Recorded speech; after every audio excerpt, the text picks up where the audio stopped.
College was because of my sister Catherine over there. Raise your hand. She's an alumni from Chafee College too, by the way, alumni. If you guys are alumni from Chafee College, raise your hand. Alumni. Woo! Alumni! There you go. I know you got a few of you guys. So, she's the one that asked me to go to Chafee College. I wasn't doing too well back in my days. I was having a hard time, living a bad life. I basically was getting in trouble, got arrested twice before I came to Chafee College. And my sister asked me to come to Chafee with her to join a class. And I was hesitant at first because I didn't want to go to school. I was the type of person that didn't even care about education. I dropped out of high school. Like I said, I was hanging around with the wrong crowd and thinking about really joining a community college, but because she asked me to join, and I ended up going. I love my sister, so she asked me if I was able to help her out with one of the classes. She needed to graduate, because if not, if they didn't have enough enrollment, or they're going to cancel the class, right? And so I decided to help her out, and she told me that there was going to be a bunch of girls there and stuff too, and I was like, oh. But there wasn't any in my class. But I mean, there was women over, which I don't mind, but you know, it ended up being a blessing in disguise because the first class that I took was a nutrition class, and that's the class that opened my eyes to where I'm at now, and the reason why I study cannabis and a healthier way of living. So a lot of people that are here are supporters with being able to live a healthier lifestyle. So that's why a lot of us here right now are here supporting not just cannabis, but we're also supporting a healthier way of living. There's some people here that consume cannabis, and there's some people here that don't. There's some people that support it too that don't. We also got the chief of police right here, Frank, by the way.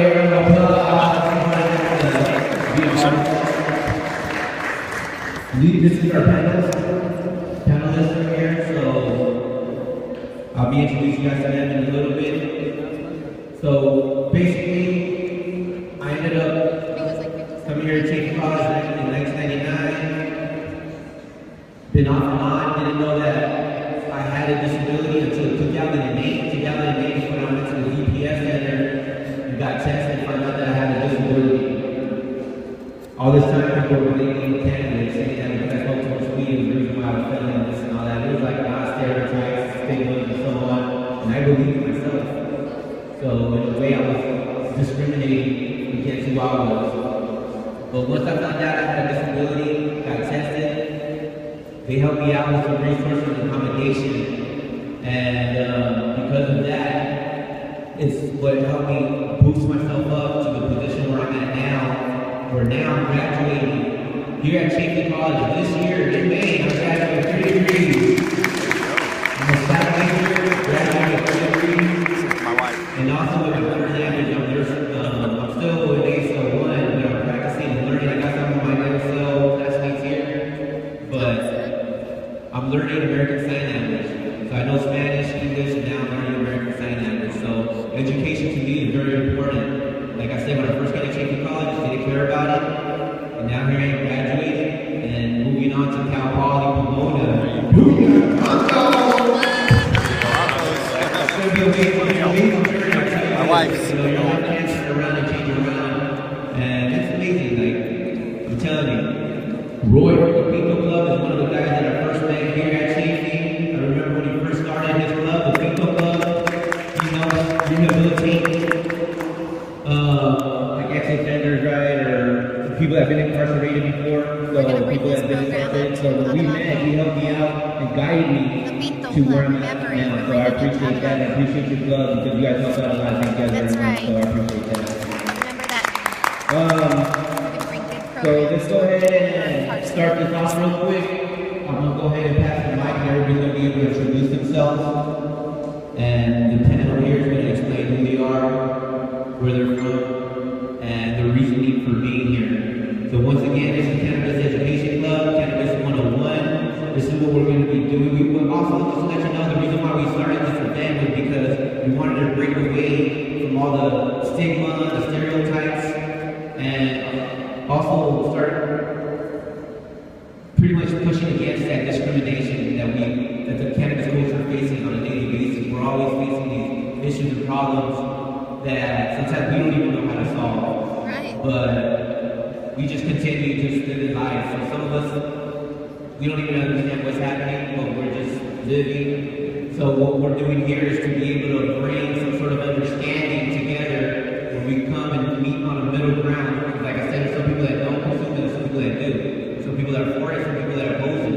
But they're all just coming together so that we can learn. All right? So here we go. First one on, Chief. Well, thank you for allowing me to be here. My name is Adelanto. I'm the Chief of Police here at the Chaffey College Police Department. Before I was here, I was with the San Bernardino County Sheriff's Department for 27 and a half years. So it's an honor to be here. I'm sure we'll have a bunch of questions for me, and I'm open to questions. And so we'll see. I guess I'll pass it down the line, and then as they come back to me, then I can answer those questions. Good morning, good morning. My name is Nicholas Perez. I'm president of the Inland Empire Cannabis Business Association. There's a lot of different benefits that we can offer anyone in the industry, from education, financing, paperwork, properties, and this. And we're actually venturing into the production side of things for movies for this space and for this industry. And so any questions, we're wide open. Hello. My name is Diana. I'm secretary on the board for the High Desert Cannabis Association. A lot of your questions and confusions and understanding discrimination against our cannabis community, I can help you with. I do a lot of work with individuals concerning education for cannabis and its benefits medicinally. I've been studying herbal medicine since I was 15, and I currently have been studying cannabis as a medicine for about 3 years.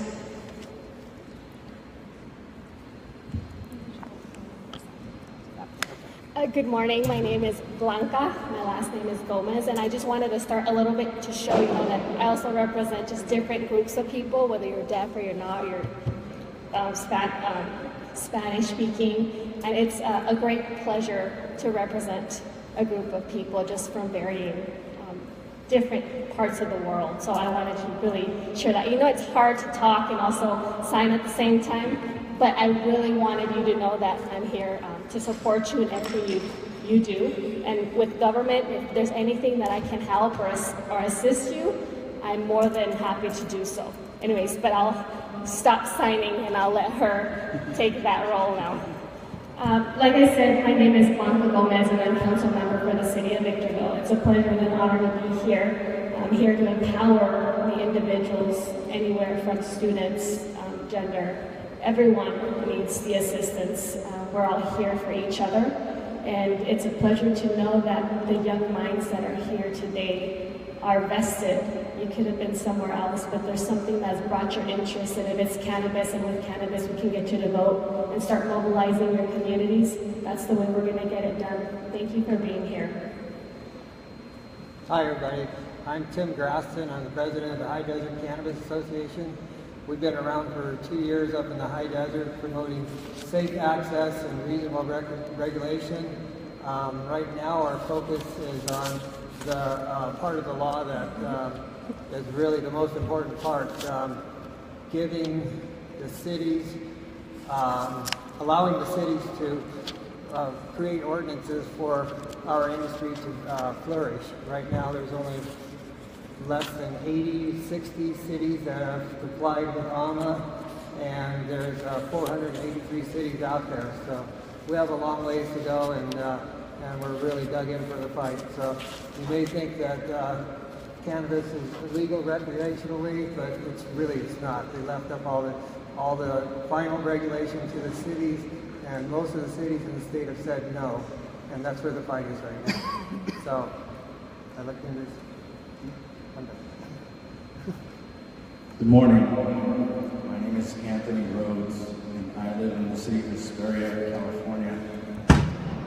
to you as a private business owner. I'm a president of Ride GPS. We are a GPS fleet tracking company.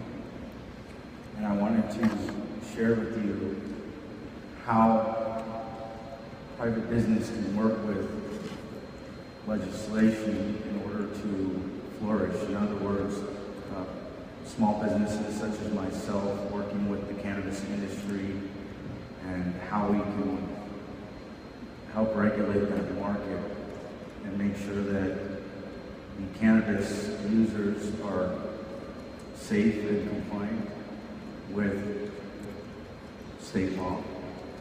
Thank you.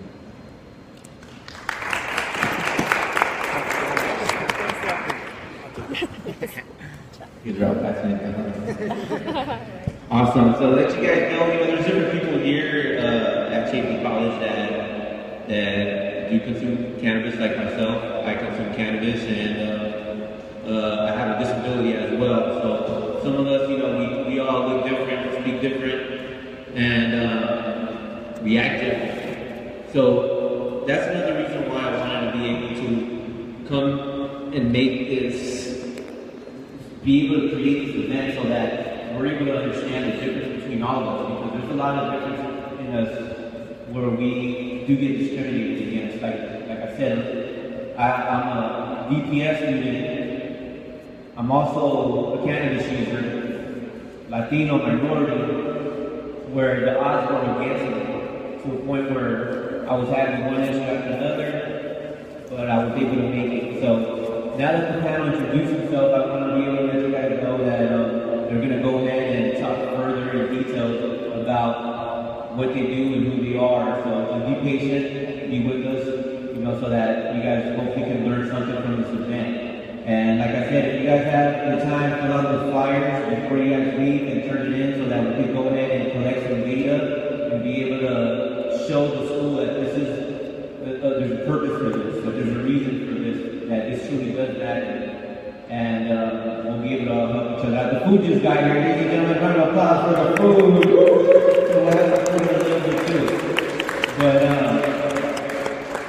I'm going to go ahead and pass the mic. You guys feel free. We're just going along and speaking freely. So we're nothing structured. This is all the first time, like I said.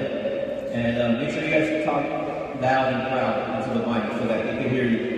So we could make sure that we get that information right in education. Okay? So here we go. Once again, and just feel free to represent yourself again if anything, announce who you are and so on, and just go ahead and get further into details about what you're doing. Alright, sorry, I was a little thrown off earlier by the volume of the mic. It kind of threw me off. But again, my name is Anthony, and I'm a political activist. I've been a candidate for the Hesperia City Council twice now. Currently researching to see how I can get involved this year as well. You notice that, as Tim stated, a lot of the cities aren't necessarily following state law. In California, we have Proposition 64, which passed with over 50% support to have legalized cannabis in the state of California. That's both recreational and medicinal use. I find it funny because a lot of times you'll have individuals such as politicians, law enforcement. It's a very taboo subject to speak on about cannabis use. I have used cannabis recreationally, and I don't find it to be so taboo. I wish more people would speak out and share their experience. In fact, my experience was with my grandfather. Go figure. Right? If more people would just be open to it, I have a lot of friends that are in law enforcement, even that also use cannabis. So you see that a lot of times we put people on a pedestal because we believe in a higher moral value, but there's just been a negative connotation associated with cannabis use and the users of cannabis. I think that we've seen a lot of issues with our justice system in terms of cannabis users in the minority. Many times, the minority individuals end up incarcerated over cannabis. I have a lot of, as I stated before, I have friends in law enforcement, and they share with me how their inner turmoil that they experience from having placed individuals in jails and prisons for cannabis, and now we have where it's been legalized in our state, where we still have people serving time for this crime, or these crimes that are really no longer enforceable. Mm-hmm. And so I just think that if you guys share, whether you're a cannabis user or not, I think there's a lot of benefits to it. But that's my opinion, and I'll share the mic with Tim. Thank you. Thank you, Anthony. Standing up is really important. Being able to come out of the closet is one of the most important things we can do as a community. I know it's really hard for everybody to stand up and say, yes, I consume cannabis, but being able to do that and to do that to your fellow friends and to your social groups and stuff opens it up and allows other people to think differently than they do right now about it. Right now we're faced with 80 years of the government trying to subvert us and say that cannabis is totally wrong against us. So we have to work with changing those ideas, and we have to also realize, one of the points I want to make at this time, is we have to also realize that the people that finally come to the realization that everything that they've been told is wrong.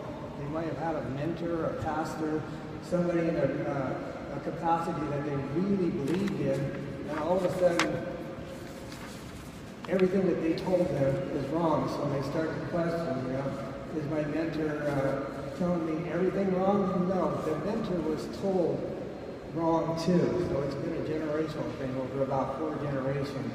And we really can't blame, nor can we discount the fact that, maybe my mentor or the person I looked up at who told me that this was wrong is actually wrong about anything else. It was something that was suggested under them, so you can still look for their values and stuff.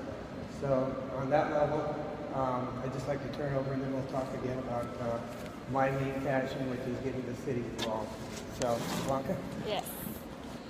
So hi, once again, Blanca Gomez with the City of Victorville. We just received an email yesterday. The way government works is you think about your media usually representing you, right? Well, media on many occasions is very biased. They've gone away from the aspect of trying to represent people, and instead they're in the pockets of establishment and just different government entities, which is really a downfall for all of us that trust the media to provide information for us that is supposedly neutral.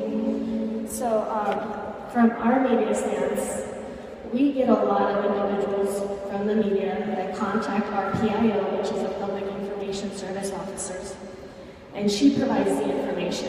And you can just begin to understand how biased a municipality can be when it's disseminating information, that we're expecting our reporters to actually report something that's unbiased and they're research-based. This is what we learn in education, research-based. And so with this email, I'm trying to expose how our perception of media in terms of what comes out is not really what we perceive it to be. As for the City of Victorville. So this is to Sue, and it starts to say, I need some feedback from the city regarding marijuana issues. The City of San Bernardino just denied High Times their application to sell cannabis at their 420 festival. Which chalice schedule for July at the fairgrounds? Where is the city headed when it comes to their approval? Thanks. And this is the journalist.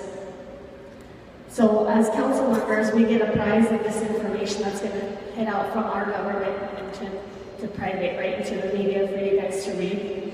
Today we received questions from the daily press about cannabis-themed events at the fairgrounds. Enclosed below is my response to the reporter, Renee De La Cruz. Please let me know if you have any questions soon. And this is what the reporter asked. In January, you reached to me with a similar question to me. Today I reach out to the planning division to see if anything has changed since we last discussed this issue. And has there been no change? As I stated in January, the city of Victorville took official action to adopt Ordinance 2367 prohibiting commercial cannabis activities within the city, with very limited exception to generally allow for delivery of medical cannabis to qualified patients residing in the city from licensed delivery services located outside of the city. This ordinance has been shared with the Bureau of Cannabis Control and will be reshared with the BCC if the BCC seeks consideration by the city for individual cases within our jurisdictional control. Unlike San Bernardino, the city of Victorville's municipal code does not allow for temporary cannabis events through conditional use permits. It's strictly prohibited by our code. Our planning division checked. As of yesterday, no applications have been filed with the BCC. That is just a little bit of, as an insider, what I want you to start realizing. That's why there's a lot of distrust when it comes to the government and the people, because we're not transparent and we're not offering. And when you vote for something, it doesn't get approved even though you're supposed to have the greatest voice, right? So in the city of Victorville, 57% approximately voted for cannabis to be in play. We had multiple meetings where we had Diana and Tim come over in defense. The people voted. Why isn't my city government in my city allowing for this to occur? Well, when you vote for someone and you don't realize that the ideologies are a mismatch and there's a self-interest, government in local cities get to do what they feel is best in their own interests. We don't think a lot on life a lot of the time, but the power that you need to have is realize when you vote someone into power, you need to remind your council members that we are only instrumental tools for you to continue to function in the lives that you have decided. Whatever your free will is, whether you want to use cannabis or you don't want to use cannabis, this is a free country and you have constitutional rights to do that. So I would hold each of you accountable to hold each of us in every respective city. That your voice needs to count when you go out and vote. The same thing with the city of Hesperia. The city of Hesperia is a neighboring city. They also had over 50% of their constituency vote for cannabis. The difference between Hesperia and Victorville is Hesperia at least decided to put a small opening with commercial business sites, not a big place, but enough to at least allow it. Type 9? Right, a type 9, yeah. Sorry. So what it means is you're allowed to, at least not necessarily have a storefront. Everything's, you're not going to have any of the plants shown visible and anything like that, but you still have commercial sites where you can put a spot there. In Victorville, we've done what's called a moratorium, which is a total complete ban. Which means it doesn't matter that the people of Victorville, over 56% decided that they wanted that. It just means the government decides what's best for you, and sometimes Big Brother is saying, well, this is not what you should be doing. So open your eyes, be more aware that your city government, when you're not there telling us what you want because we don't invite you, we definitely take full advantage of you. And the reason that I ran for office was because of this presidential election that really did tell us what we wanted to vote for didn't come about. And so this is where I empower you. If you're interested in certain subject matters, it's not just political, it's your life. Thank you, Barbara. She's awesome, you guys. She's awesome for us. So, like I said, my name is Diana. I'm secretary on the board for the High Desert Cannabis Association. And I'm going to do a little bit different than the people on the panel. I'm going to say, does anybody have any questions for me? You've been listening for a little bit, and I think you've gotten some really good information. We're halfway through the reintroduction of the panel, and I'm just wondering, does anybody have any burning questions they want to ask right this moment? Yes, sir. Do you give up the mic? Yeah, definitely. So since cannabis has so many negative stigmas, how do you think you're supposed to break the mold of it? Because when cities and states have allowed cannabis to be allowed, crime rates have gone down and then profits have been through the roof. So if only good things come from it, how come you think it has such a negative stigma? How do you break it? Okay. That's a good question. So, some of the things that I do are entertainment, theater, music, and so it's really important when you're talking about those types of things, stigmas and other things like that, that education plays a huge part in that. So we have to sometimes draw contrasts to what came before. So, sometimes I'll joke about reefer madness and say, oh, you guys, you're gonna have reefer madness and jump out a window or something, and just laugh at them like, you really think that's gonna happen? It's not going to happen, And part of High Desert Cannabis Association is changing hearts and minds for people. So one of the things that we encourage people to do is to become involved with their communities, give back to your community, become involved in your chambers of commerce, like Adelanto, Victorville, Hesperia, and Apple Valley. High Desert Cannabis Association is a member of all of those. Speak with other business people in your communities. Make sure that you're representing and that you know exactly how you feel about your community. Think about it, When people call me, I get a lot of calls because, I carry the phone around. So they ask me questions about cannabis, and they'll say, well, I thought it was legal. Where's my nearest walk-in dispensary? Well, it's not that easy. You think that cannabis is available to you, and I know that you voted for it, but I'm here to tell you that these certain cities have banned cannabis. And the way that you can move forward with that is to call that city. And people will ask me, well, what do I say? Well, there are a couple of points that you can bring up. One point is that you voted for it, and that those people sitting on that dais and those council people and the government officials bear the burden to bring to fruition safely your rights, okay?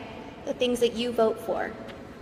Secondly, I tell people that 57% of San Bernardino County voted in favor not only for recreational cannabis, but over 20 years ago in 1996, people were given medical cannabis, okay?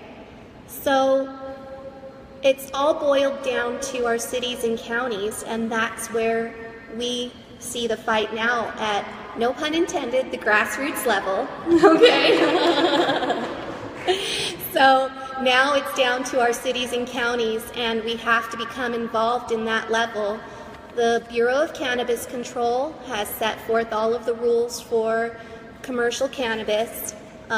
They've set a sunset date for collectives. It's a very narrow group of collectives that fit into that, but we have to call, make those points, help them understand that, you're going to be involved, introduce yourselves, okay?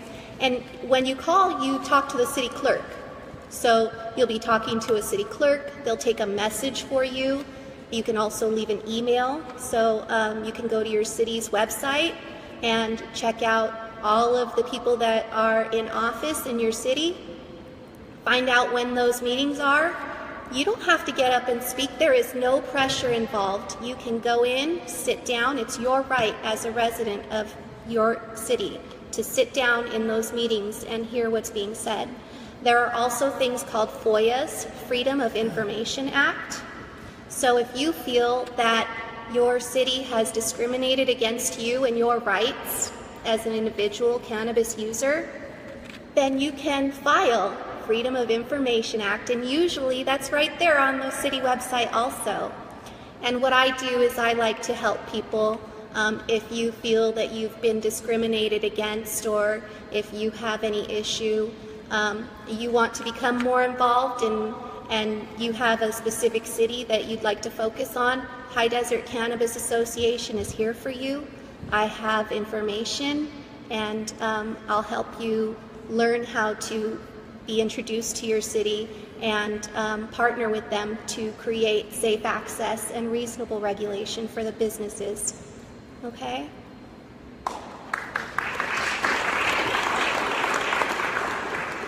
I think he's got a question. Yep.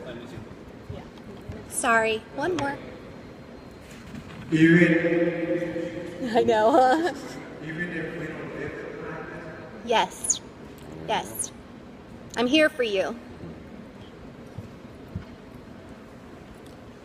right. Again, my name is Nicholas Perez. And again, just to kind of reiterate what you said, learn your local government. That's the biggest thing. You know, when people say get out there and vote, sometimes it's difficult. Like, who do I vote for? Why do I vote for that person? What do they support? What don't they support? All of those issues that they are and are against are listed. You guys can find what they're about. I definitely challenge you to go meet these folks, not just local government at the council level. Find out who your mayor is. Find out who your assemblyman or woman is. Find out who the senator is. Because the idea is that these folks are supposed to represent you. And if you don't know who they are, you can't really get a good vote either. So you want to make sure you're doing your due diligence on your side and say, okay, I've met these people. I've gone to their events. I've gone to their chamber events. I've gone to their mixers. What's great about many of our Inland Empire representatives and our electeds, they do get out there. They're in a lot of our public space. So it's good to meet those folks. A lot of what we do at the Inland Empire Cannabis Business Association is exactly what the name says. We work a lot with the business end of it, the medical end of it, making sure we disseminate the right information to folks who want to make it a real business. And there are pieces to any small business in California that people need help with. There are chambers and unions for every other type of business, and that's what we model ourselves off of.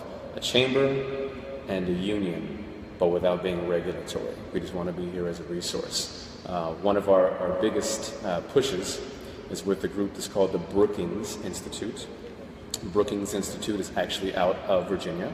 Check them out. They're a little over 100 years old.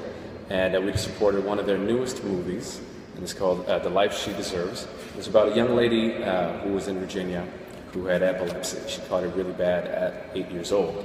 And the family was torn because all of the medication that she was being given wasn't helping epilepsy. It was actually giving, she was hallucinating, she was attacking her parents. They had to take the door handles off of all the doors at the house because they didn't want her locking herself in the room to be able to hurt herself. And she had thoughts of suicide, and one of the biggest things is she was a great student, and part of her issue, she couldn't remember. So she would be in the middle of a sentence and stop halfway and forget completely where she was going with it. And so she was telling her mom, oh, I'm dumb, I'm not worth anything, why should I even be here? So of course, as a parent, you're like, what do we do? Virginia at the time, this is 2010, absolutely vehemently against it. And so parents did what any other parents would do, find out every single opportunity to help a child. This family split up, went to Colorado, and said, let's check out, the mom was checking out CBD oils, and I'm not sure what your guys' information level is on the different types of cannabis that are out there. So they tried CBD oil, and the oil actually made it worse. She had more seizures. She had what's called an absence seizure, which is where you start to flutter your eyes and you can't hear. And so it actually made it worse for a little bit. So the mom said, okay, back to the drawing board, did some research, and found THCA oil. THCA, non-psychoactive, but it will kind of make a little loopy a little bit depending on your metabolism. And that worked. She went from a 13-year-old girl on a full adult male use of 2,500 milligrams of 17 different medications down to 90% less within a month. And now she's 17 years old, completely off it. 2 drops in the morning, 2 drops at night. And she is there to tell the story about, hey, there's real medical benefit and there's real opportunity for you to have a normal life with different types of medication. And that's what this really is. You know, it is a medication. We look at, yes, there's the recreational side, and actually California, the verbiage is adult use, just like alcohol is supposed to be for adults. That's the concept with the adult use side versus the medical. But when we come at it from a business standpoint, we integrate with local government, with law enforcement, because it's everybody. If we're going to be a part of the community, that doesn't mean isolate ourselves and put ourselves in a cave. No, that means to integrate with everyone. Understand what their concerns are. Understand what your community's concerns are. Understand what your school's concerns are. And work to know all of those pieces so that way you can design your piece of the space, should you choose to enter it, in a way that really does create a win-win-win for everyone that's around you. Thank you. All right. Big round of applause. You know, I guess having law enforcement a part of this, just like what you said, is a good aspect. And let's talk about the college life, how it affects college. Okay, still, cannabis is against the law federally. So because of that, you can't have it here on campus. And you're subject to school discipline. It's not against the law, again, unless you're 21.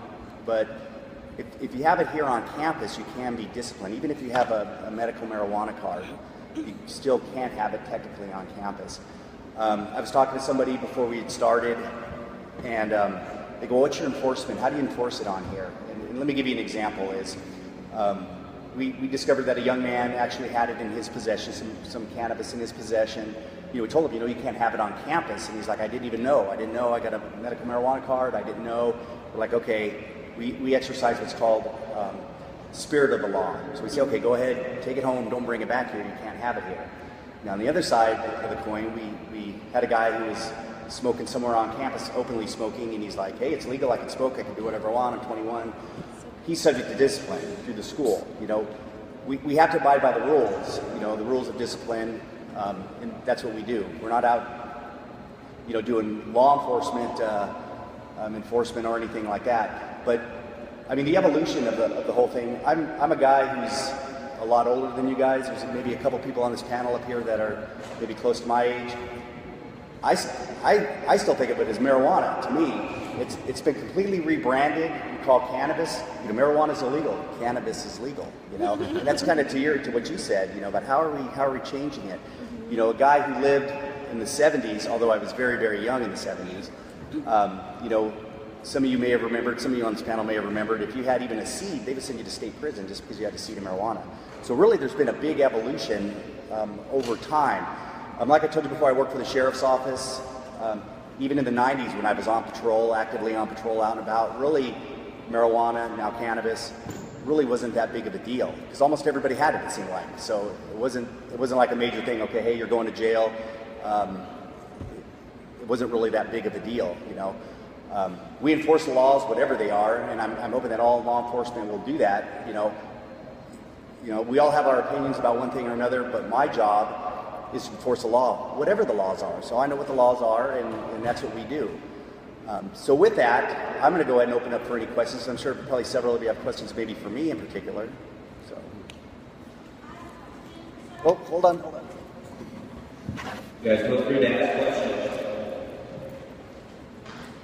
Okay, so how many states have legalized marijuana and how many states have illegalized marijuana?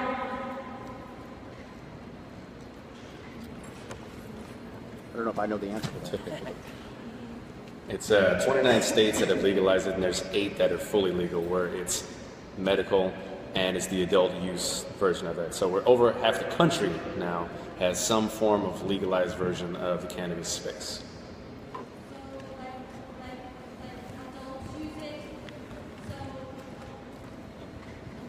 You said that 29 states are legalized for recreational and adult use. What do you mean by adult use?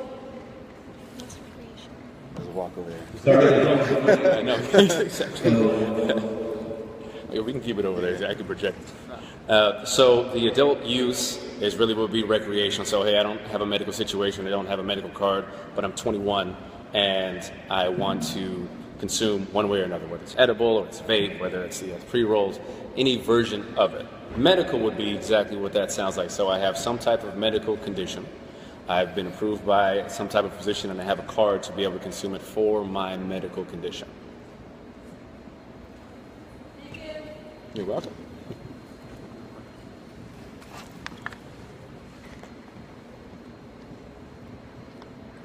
I just realized that there are some people that they sell dope or marijuana. I just try to understand. Okay. Maybe I can help with this one. Okay, so this is what we're talking about here, changing hearts and minds.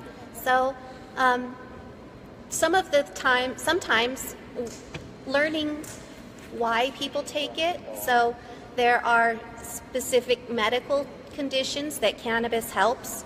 There's over 400 compounds in the plant, okay? There's about 6 major ones.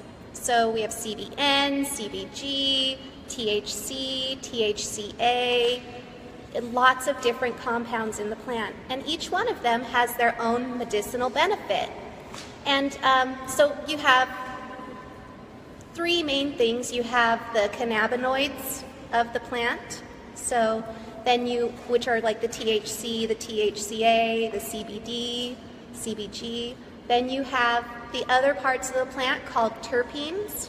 So those terpenes smell good. They make it smell like a certain thing. You might get that super funky OG Kush smell. You might get that lemon haze smell. You know, the lemon, it's called limonene. Actually, that terpene is called limonene. There's also other ones like geraniol. It smells like geraniums, right? So there's different parts of the plant, and sometimes it smells like fruit. There's strains out there that smell like fruit or berries, chocolate. It's like wine to some people in that sense. And then there's the third part of the plant, which is the actual, there's the terps, the cannabinoids, and what's the third one? And then there's your endocannabinoid system that accepts all of this medicine. So in our bodies, we actually have what's called an endocannabinoid system. And it's throughout the body like your lymph node system. Does everybody know what a lymph node system is? It's a part of your body too. So, and they have like little glands all over, like your neck and your armpits and your knee, whatever those spots might be in the body. The endocannabinoid system receives all of that medicine, and so does your brain. So people might use it for seizures because those cannabinoids get into the brain and help the body stop that fighting that it's doing with the epilepsy or that seizing. It's good for Parkinson's disease. People can actually smoke cannabis or eat it, and they'll reduce the tremors in their body. It helps them with their quality of life, okay? Any type of palsies, we suggest that people try the cannabis. Cannabis has been known to be about 20 times stronger than Tylenol. So you can actually take less cannabis, like about 25 milligrams of cannabis, whereas for aspirin you would have to take 600-800 milligrams to start to feel that good relief, You can take cannabis instead, and it doesn't have those side effects that aspirin or Tylenol does on the body. So, and a lot of people are finding that out with their pain medications also. So people are able to come off of opioids and different pharmaceuticals of that nature. They can wean themselves off or to a greater, lower dosage and use cannabis instead. And it doesn't have the side effects. It doesn't ruin the liver. It doesn't hurt the kidneys or the internal organs like a lot of these pharmaceuticals do. So people are using it in all different forms. It's not just smoking. There's things called microdosing. So you can take a very small amount of cannabis and it won't make you, you know, reefer madness, or it won't make you high or fall asleep or, you know, uncontrolled. It won't make you lose control, I guess you could say. So you can take it in the morning, in the afternoon, in the evening to sleep better. Your dosages can be different throughout the day to help you. To be able to also understand that sometimes people have an emotional issue or a psychological issue that cannabis can help with too. So when we're looking at cannabis as a medicine, we're looking at it as treating the whole person, their mind, their body, and their spirit. So those are some of the ways that cannabis is used as a medicine. Yeah. I'd just like to add to that real quick. President Nixon came out with the drug wars that we're all involved in right now in 1972, and he commissioned a study about cannabis, and that cannabis study came back and said that there were no ill effects of cannabis, and Nixon still, with his self-righteous mind of starting this drug war campaign against cannabis, hid that finding in 1972 and started the drug war, and that's where we got the scheduling of drugs. Right now, cannabis is a Schedule I drug, meaning that it has no other use in pharmaceuticals for anything. It can't be used for making other drugs. It can't. It's absolutely no use for it. Psilocybin, acid, and that kind of stuff are what's in that. And those drugs, there's absolutely no research that's been done in the last 50 years over that. And that's where the problem is that Diana's explaining to you that this is what's happening over the last 20 years, since 1996. We're finding people with AIDS that can eat better, and all the stuff that Diana is explaining to you. And this is all basically anecdotal research that is happening right here, because there are no studies.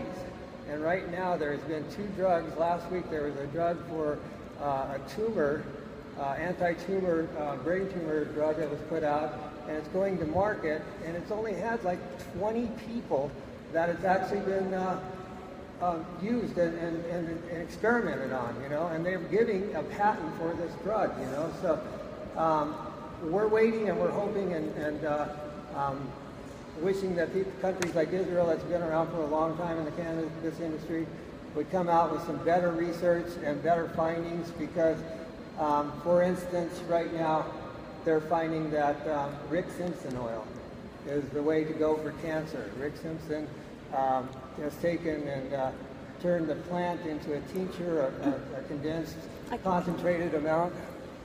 You want to tell about that? Yeah. And so I'll let Diana talk about that, because this is one of her passions here. But anyway, I just wanted to explain that there's been no research right now, and everything that we're doing and we're telling you is anecdotal, and it's just based on what's happening to a certain amount of small people, and it's going to be a while before we get, you know, double-blind studies and things like that to come through and find out exactly the miracles of this drug. So hang on, you know, there's going to be a lot of information. Before Diana brings the holistic nature of what it has, I'd like to bring some governmental perspective into it and show you why the lack of awareness of what your rights and privileges are really kind of keep you at a very distant matter, and you're not as educated to make those moves that you would love to do so. As Tim was talking, I realized that, yeah, we do have a Schedule I. Very close to it is heroin at the federal level. So now we start talking about the federal level, state level, county level, city level, and these are all very different, because you can have then conflict amongst each other. And sometimes it's like, well, who's coming to enforce this illegality? And where are you at? And why haven't you been caught, so to speak, right? And other people are like, oh no, there's nothing wrong. I'm in this city, it's legalized here, but it's not legalized in the state, or it's not legalized federally. And that's where it gets very complex. And that's where I'd like you guys to start to think about the historical phases that we had back in the 19th century with alcohol and prohibition. All of this is money, you know. Who's in rulership? Who has the rules and regulation? Who's in power? And where are we getting the money? Well, a lot of us are taxpayers, and a lot of us are the people that are working the service type jobs, the labor, the construction, and a lot of the masses of monies are coming from the lower echelons of just different companies, right? Only the top 1% is the one that's gaining the tax bracket breaks.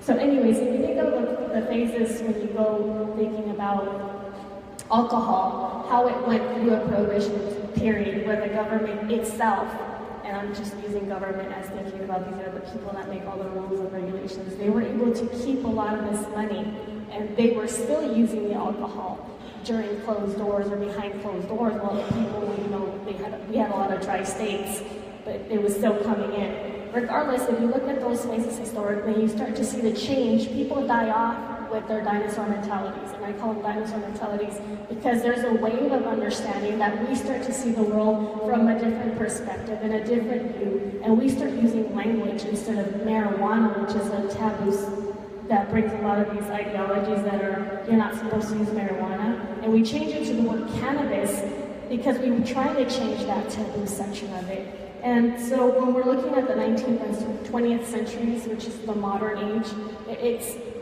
we're still back. We're now in the postmodern era, which means the 21st century. How many of us are now with our ideologies taking power and understanding that we're going to keep awareness to all the rest of the people that should be learning it? Well, it's not. Look at how we have to come here together to produce something to bring knowledge and awareness to you. If JP didn't have this vision and he didn't have all his partnerships, would this have been possible now? It's almost like doing it behind closed doors, so to speak, right? So think about federal, state, counties, and cities. They could all write different laws, they're going to be in conflict with each other, and in the meantime, you're being tousled left and right, not understand, okay, is it legal, is it not legal? It's in California, who's going to enforce it, who's not going to enforce it? And that's why when these individuals say, please go to your city government, go to your council members, we're just like you know? We have feelings and thoughts, and we get angry and upset, and we get happy and do all this too. You can be sitting in the position that those individuals are sitting. There's nothing that does not allow you, when you're a U.S. citizen, and you've lived in that residency for at least 10 days, you can run for office. All you have to do is seek the people's vote. And that's not very difficult. The difficult part is empowering the people beside you and telling them, you have a right. We can do what you want, even though we think the majority of people think you're wrong. You can go against that grain. That's the tough part. You're awesome. So, a little bit about what Blanca just said. I am running for Adelanto City Council because I really believe in what she said. I have the power vested in me, and by you. You know, people have come forward and said, hey, you do good paperwork. We want to get with you and help you move this city forward, you know. And that means cannabis, and that means community, and, you know, bringing them together. So the thing that Tim was talking about, Rick Simpson, he's awesome. So there's a way to make tinctures that I learned when I was 15, right? I used to do herbal medicine, well, I still do. And the way that you extract from a plant the oils and waxes is the same for all plants. So you would extract the oils and waxes of the lavender plant or the chamomile plant or eucalyptus. It's the same with cannabis. So you would either use an isopropyl alcohol extraction, or you would use a naphtha or a food-grade alcohol extraction, and it's on Rick Simpson's website. And what he used it for were cancer lesions on his skin. So he put some of this cannabis concentrate on his skin and covered it, and 4 days later he took it off and his cancer lesion had healed. 4 days. So it was documented by his doctors, and he found out later that he had another cancer inside of his body, and he started using his oil, thank you, and it worked. It took the cancer away, and he decided that he was going to make that information free to all of us, and he did. It's on his website, and I send people there frequently, people that are calling me, asking me for information. They're hurting, they're in pain, they have cancer or some type of debilitating disease. They'll come to me and I'll send them that information. So it's just an extraction, just like you would any other plant, and it works. And we just haven't been able to do anything but anecdotal evidence at this point. So I've had a lot of patients that call me back after they get this information and tell me that their cancer cell counts are normal or their tumors are shrinking.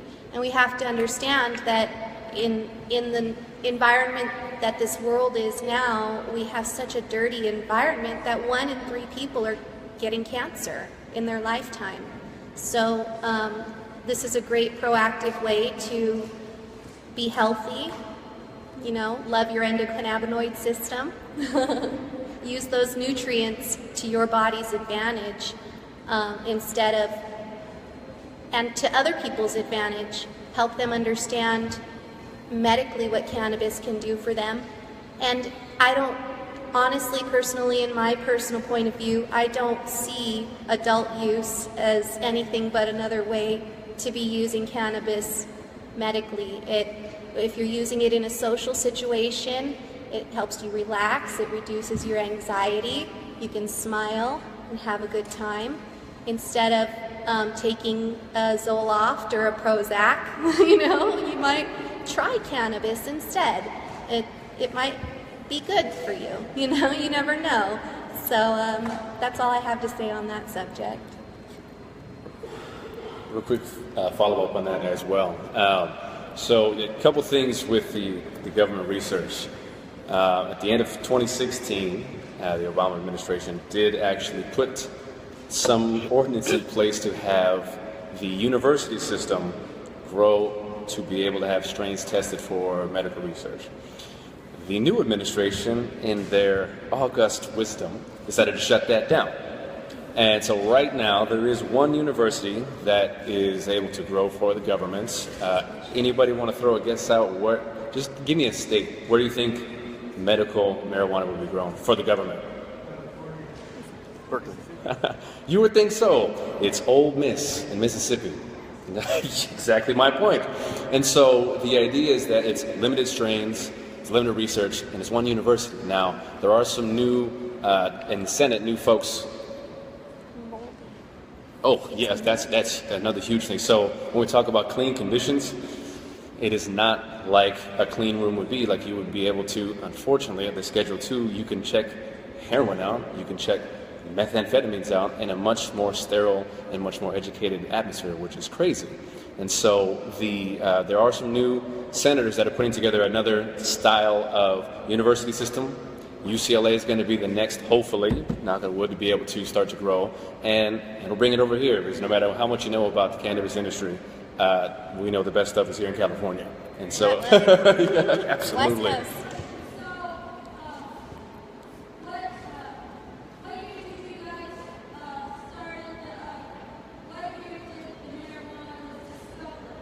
Ooh, now we're going super history. So we're not the first ones.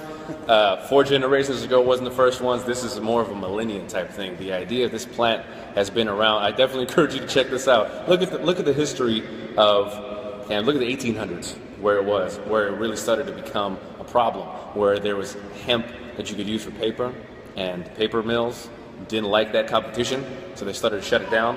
Look up the real history of cannabis. And while you're doing that, look up why the term marijuana was even created. It was created so that that sounds bad. Ooh, they smoke marijuana. These gangs sell marijuana. So it was a tie-in for the drug war to be able to have a term to criminalize folks at the time. So there's a lot of really interesting history if you look at the startup of where all of this came about in our history, American history. Cannabis was discovered on a body in the Middle East, and it had about a pound of cannabis on them, and they were mummified, and it was about 2,600 years old. So the mummy had cannabis, and it was 2,600 years old, so it's been used for a really long time.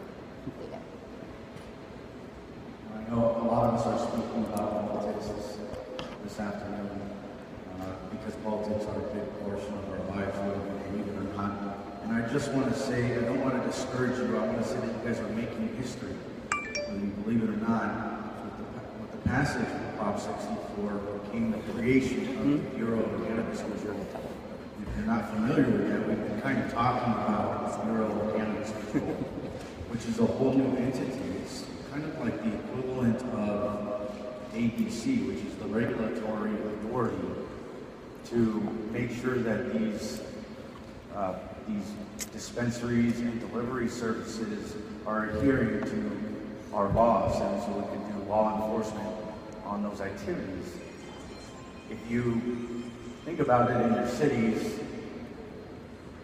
the alcohol world might like it if they can have a liquor store on every corner of your whole entire neighborhood, but you have planning, you have city officials that limit how many of those establishments can be located in a certain perimeter, where they can be located, and all these different type of regulations to prevent overpopulation, I suppose, of these businesses. And so I think you guys are doing a great job, whether you believe it or not. I do think cannabis does have, I do see a side effect from cannabis. It's uncontrollable laughter. Happiness. What I wanted to say about my business, and even Nick here, is this industry is just creating a whole new world of jobs. Yay! Right? You've got different consultants, you've got business owners, you have manufacturing, and then you have technological companies. With my company as a GPS tracking, these businesses are regulated to enforce tracking practices so that they know where the product is being delivered, how it's being transported, and to ensure compliance, they require these GPS devices on their vehicles. That's where my business comes in. I can consult and help these people and sell them the parts that they need to be compliant within the law. I mean, you have Nick here that's also working to help businesses, give them the resources. So you just see all the types of business, or all the types of employment opportunities that have been created, and it's just the beginning. We're still kind of ironing out the kinks in this. You can actually go, the Bureau of Cannabis Control has travel meetings. They just met recently, I think in March, in Los Angeles. They meet often in Sacramento, and you can be part of those meetings just like you can be part of your city councils. You can show up, you can give your opinion, you can give public testimony, whatever you'd like to say. You can say it. I typically go up there and try to do an advertisement for my business, right? But that's because I'm afforded 5 minutes to talk about whatever I like. I even do that in my own city council meetings. I'll show up and talk about my business because it's free advertisement. And you're getting involved locally to be able to create the change. You have a question? Yeah, actually, your city council, you can actually look it up, and I encourage you to do so. Blanca, I know her schedule in Victorville is the first and third Tuesdays. Yeah, but where do they live? Yeah. You live down here? Well, of course, no, I mean, just if you go to your website, so if you're in, depending on what city you're in, look up the website and go to meetings and agendas, and it will typically give you the schedule of every time your council meets. Those are free. you could find out about when the Board of Supervisors meet, and that, I believe this is San Bernardino County. So they meet on the first and... It just varies. It varies? Oh, It just varies. you can look up the schedules for all these meetings, but I encourage you to attend. You can network with a lot of different individuals from businesses and your local leaders. You said city council and who else? The Board of Supervisors. So let me tell you a little bit about that. You could just Google, that's what I do, Google Rancho Cucamonga City Council, Rancho Cucamonga, what are those cities, Ontario Council. When it pops up, you can actually click, like he said, agendas. Let's say you can't make it. What you could do is they stream them live, so you can watch them from the comfort of your home. I'm going to tell you that it's not, look, government doesn't make it easy for the people. It just doesn't. You're reading things and you're like, what does this mean? It's English, but is it the English that I'm used to using when I'm orally speaking with anybody or writing my papers? No, it's not. I have a difficult time. It's like entering a new technical way of looking at life. It doesn't have to be that way, but to keep you out, kind of like when you go to the courts, you read papers like, well, what does this mean? Can you like translate it? Because I don't get it. And sometimes you feel stupid, right? Because you don't know what it is. But it's done on purpose. It's called a gatekeeping mechanism. And if you haven't realized that, in our societies, there's a lot of gatekeeping. And it's not because you have, it's a systemic oppression.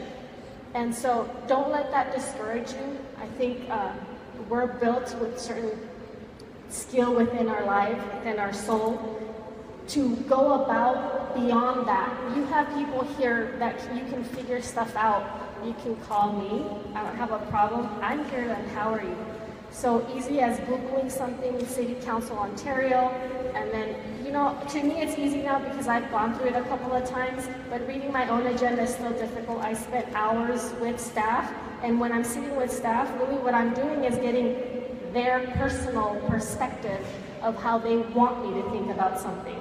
So these are the things when we go to school, we realize, we're getting educated with the tools. We're not being told how to act on things, but how you can go around these things, because these tools, you're going to start using them and say, you know what, I do have that skill set. I can understand. I just need the assistance of. That's why we have so many different types of jobs, right? Not everybody can be the mechanic, or not everybody can be that government official or the expert on cannabis. We all need each other. And for us to be up here is because we have already decided that you are on the radar. We are here to help you. I know it's difficult to ask for help. Some of our coaches won't ask for help, but believe me, we are here to help you. We are a phone call away. We all have our numbers available to you. I mean, I'm probably speaking on their behalf, but if we're here, it's because we really want to help you. We're giving back that dignity. Yeah, I do want to say that I used to live in and around Rancho Cucamonga. I'm an upland resident since I was like 13, and then I moved to the High Desert about 3 years ago. So Rancho Cucamonga's schedule for their city council meetings are the first and third Wednesday of each month. So you can see, I just Googled it on my phone and it came up. It's super easy to do. You can read your ordinances, and it's just like when you're disseminating one of your pieces or an essay or something. Take those skills that you've learned here on how to take pieces of writing and tear them apart and see what they are, right? And apply that to where you live and those laws that you have to live under. Because ultimately, we don't have things change, and we can't have those laws support us as cannabis users if we don't go out and say, this is my right as a medicinal cannabis patient, or this is my right, I voted for this, and you have to provide me with safe access. So those are the things that we as users should be moving forward in our cities. So yours for Rancho Cucamonga is the first and third Wednesday of the month. Yeah, you're welcome, and I can't wait for you to start participating. I just want to say real quick that everybody has a chance to speak when you go to city council meeting. There's an open comment either at the beginning or at the end of the meeting, and you can get up and talk about whatever you want to talk about. Like Anthony said, get up there and talk about cannabis, drive them nuts until they can't stand it anymore. They have to act. We are at a point right now with the mayor of Victorville. Every time we come in there, I know we are pushing her buttons like you wouldn't believe. And it's that's awesome. what we intend to do, is push her buttons until she breaks. You know, she is not going with the will of the people. The people voted and said, you must implement AUMA Prop 64 in this city. And they said no, because the law allowed them to say no. In that law, they gave the final control to the cities. The cities have the right to do whatever in the hell they want, according to that law, including if there's a majority of the people who voted for it, they can just say no. Now, that's ridiculous. And the main alternative that we have to fight this is two things.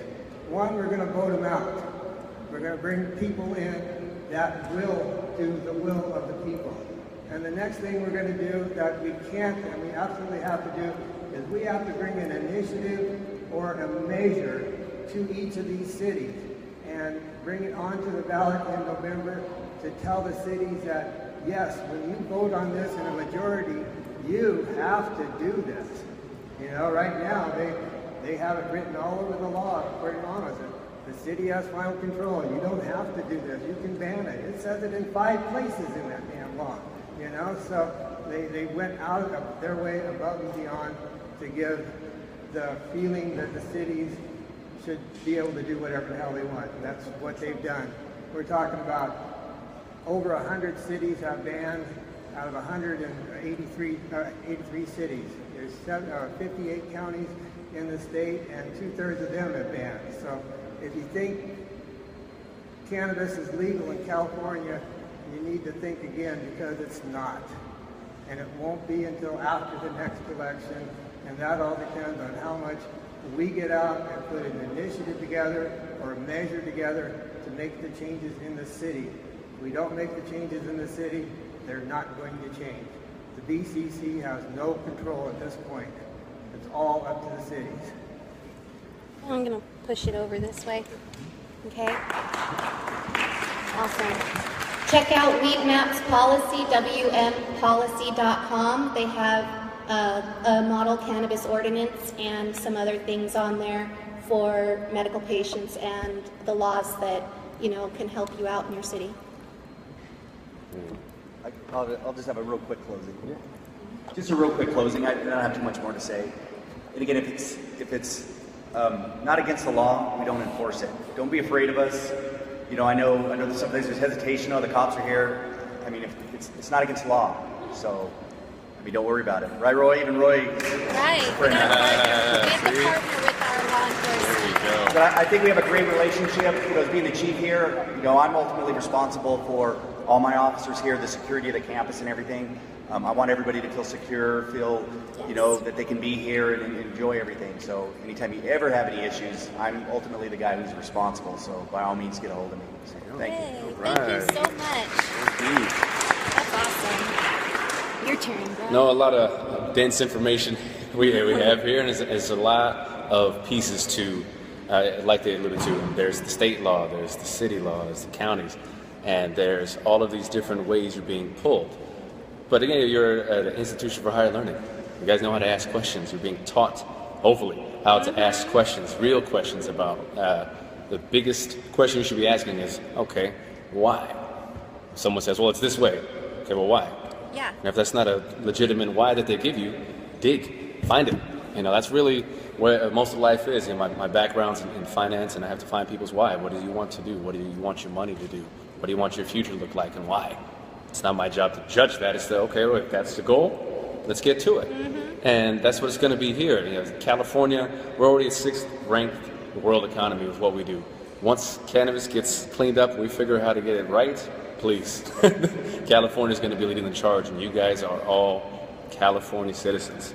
Be a part of that growth, be a part of where we're going to be, where we want to take this industry and this space. And this is definitely one of the unique times that the United States has a huge industry, or actually, like you said, the grassroots small guy has a much bigger opportunity to crush it than the large pharmaceuticals and the large companies that are out there that kind of we're battered with commercials and social media. We actually have all the power right in this room, right here, to really lead the charge for the space. Yeah. Right, I don't mean to cut this off, but I want to take a break real quick. We got the food that didn't arrive, and I don't want it to get any colder than it already right now.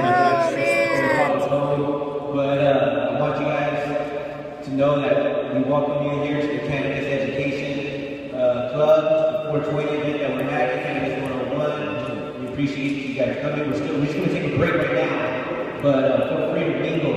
We're going to have everybody go over, get some food, listen to music for a second, take a break, and then we'll come back again.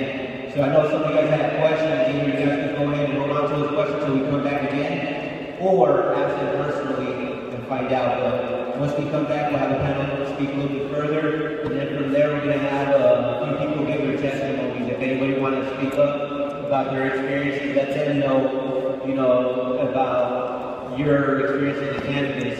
Feel free, because some of them are definitely representing us. So it's not here in other places, but we all work together as a community. So make sure you guys network, talk. There's people here that are involved in the business. If you want to know more about the cannabis business, go ahead and get involved. And I'm also going to have my sisters come up, and they're going to give their testimony with the stuff that happened to my mom. My mom unfortunately passed away last year from colon cancer.